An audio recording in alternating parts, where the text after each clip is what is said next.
ஓம் சைராம், ஜெய் சைராம்.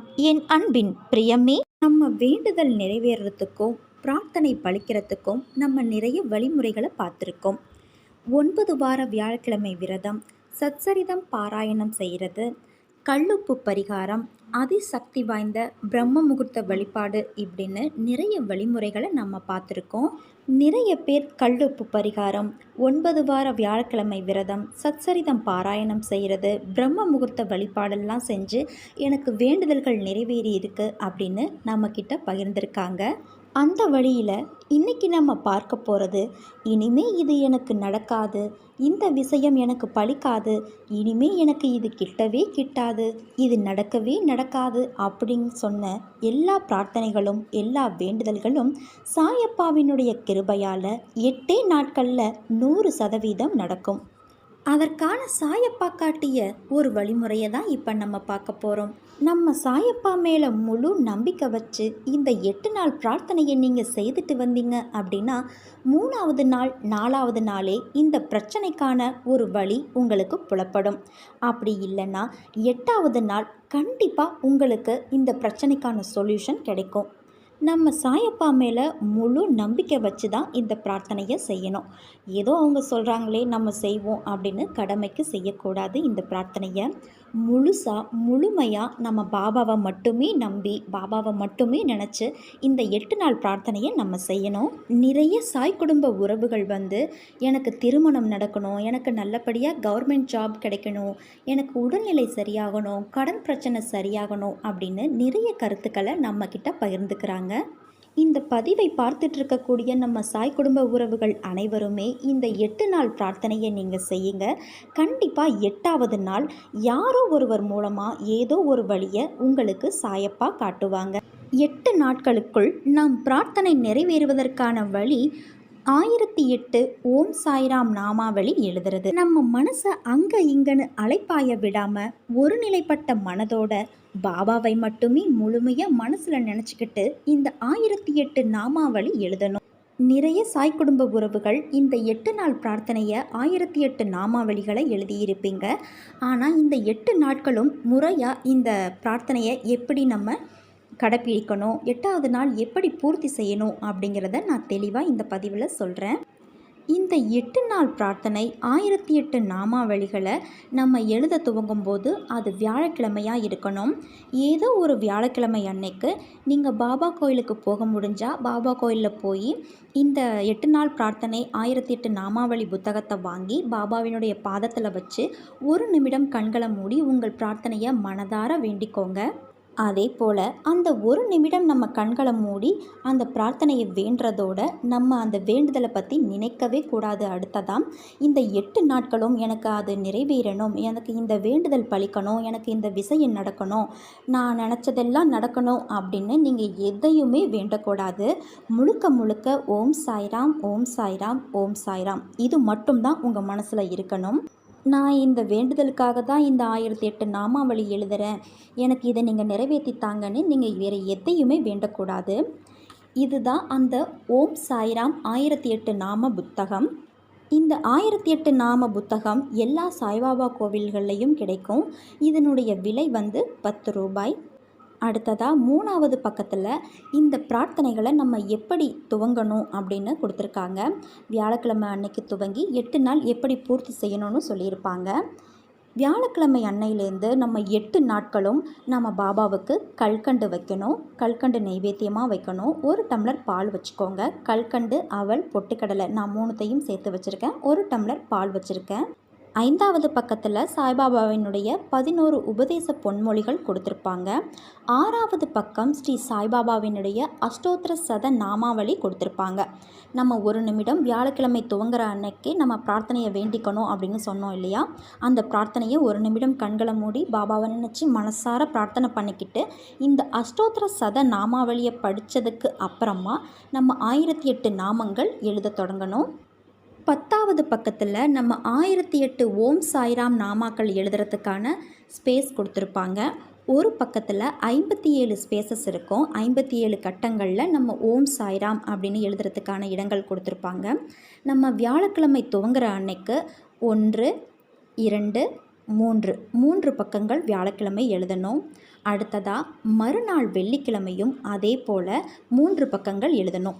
முதல் நாள் ஆரம்பிக்கிற அன்னைக்கு 3 பக்கங்கள், வெள்ளிக்கிழமை அதே போல் மறு 3 பக்கங்கள் எழுதணும். நான் எழுதியிருக்கிறது உங்களுக்கு தெரியுதா அப்படின்னு தெரியல எனக்கு.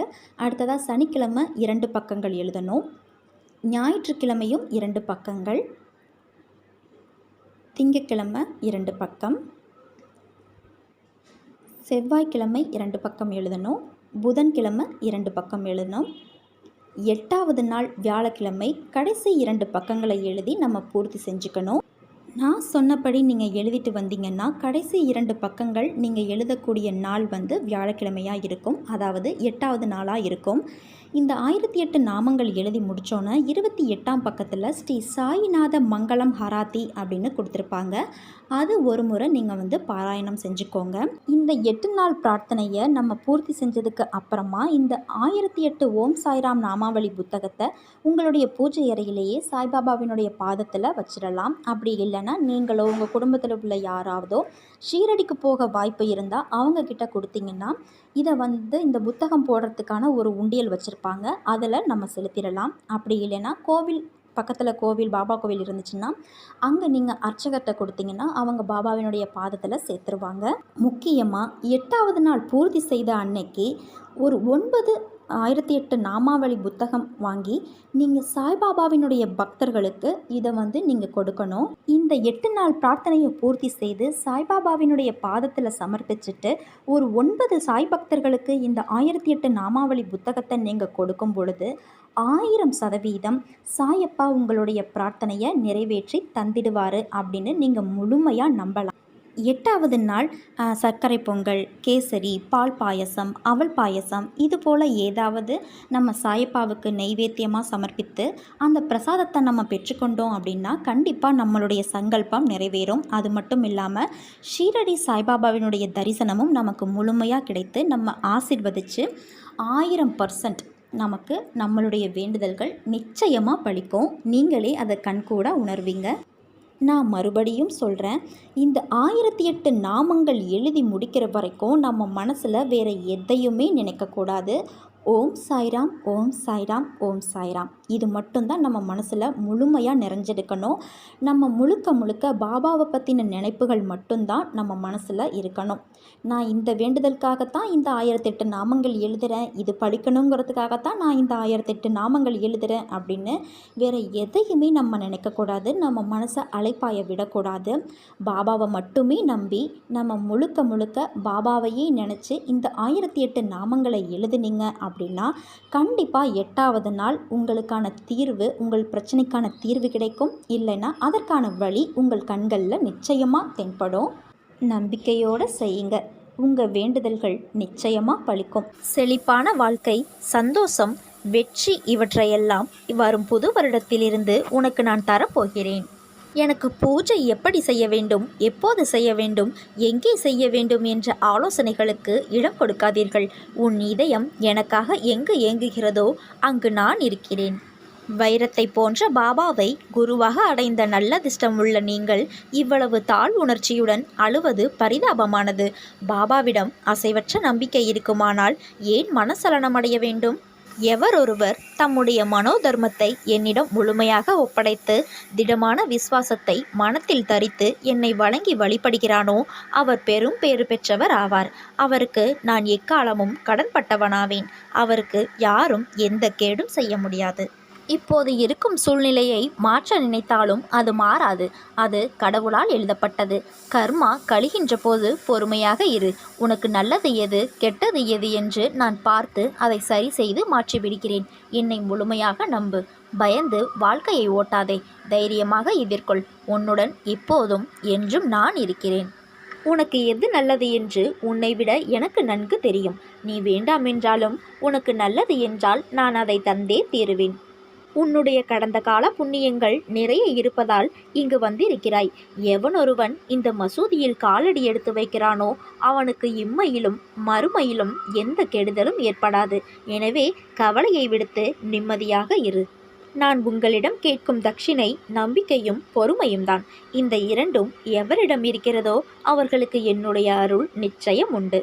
முள் குத்திவிட்டது என்று முள்ளை குறை கூறாமல் தவறான இடத்தில் காலை வைத்துவிட்டோம் என்று பாதையை மாற்று.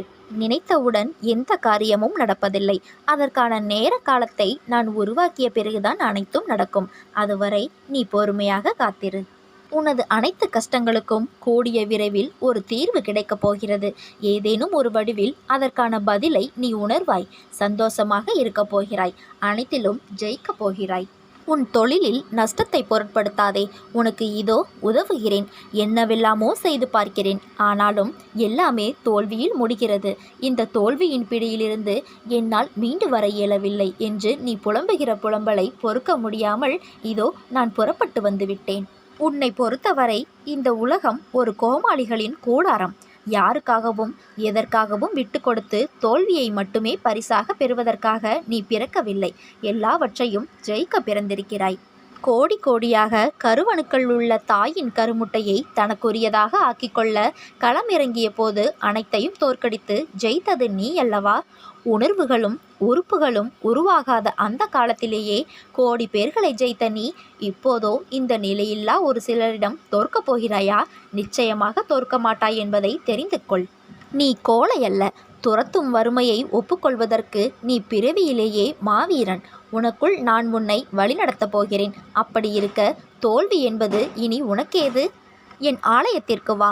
வந்து மனதார என்னிடம் பேசி என்னை உன்னோடு அழைத்துச் செல். உனக்காக காத்திருக்கிறேன். வெற்றியின் வாசல் தேடி வந்தவர்கள் நிச்சயம் 1000 தோல்விகளிடம் விலாசம் கேட்டிருப்பார்கள். தோல்விதான் வெற்றியின் வாசற்படி. நீ நம்பிக்கையோடு இருந்தால் நல்லவே நடக்கும். சாயிருக்க பயமேன். ஓம் சாய்ராம். ஜெய் சாய்ராம்.